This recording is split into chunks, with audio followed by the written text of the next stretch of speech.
satria iratanimbola tanimbola iresa-pirenena zany a zay teto Antananarivo nanomboka tamin'ny nanao iraka teto Antananarivo nanomboka tamin'ny faefatra ambin'ny folo ka hatramin'ny fahavalo amby roapolo volana marsa zao. Vitandrano zany tombanesaka dia zay hoe nampanatsona ny mpanao gazety dia araka ny fanambara teo moa zany a tamin'ny fanambarana nataon'ny filohan'ny iraka teo moa zany a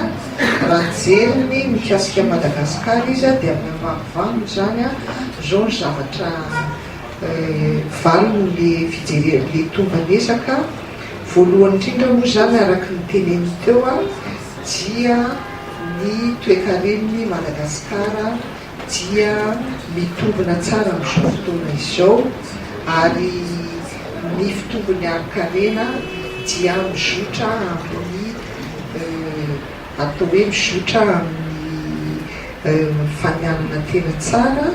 Raha amin'ny taona 17 araka ny teneny teo dia 4,500 moa zany ny fiakaran'ny ara-pirenena ary hoeritreretina ho 5,000 amin'ny taona 2020.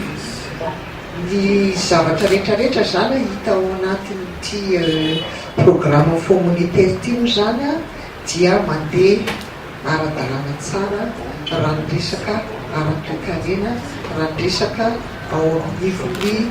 banque foiben'ny Madagasikara, raha ny resaka ara-bola, raha ny resaka ny fampirarantsika zany any ivelany. Saingy zany saingy misy ataoko hoe teboka vitsivitsy a zay mbola mila jerena akaiky a dia araka ny ambara teo moa zany a ny mikasika ny JIRAMA dia hita fa amin'ity taona 2020 ity zany a dia tsy maintsy jerena no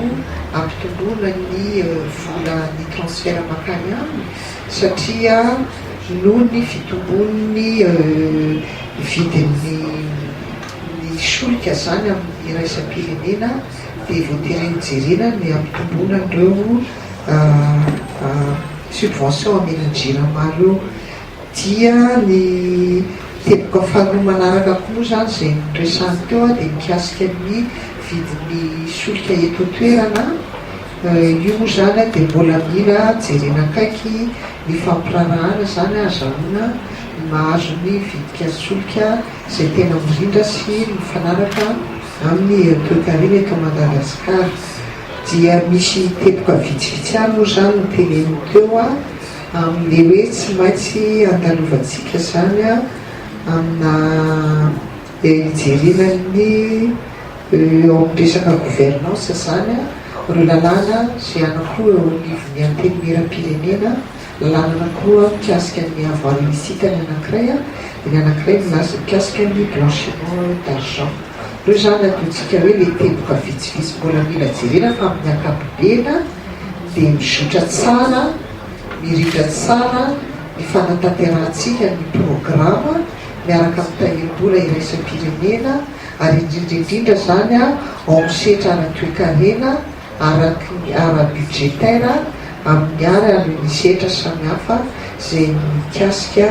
ny ara-bola eto Madagasikara.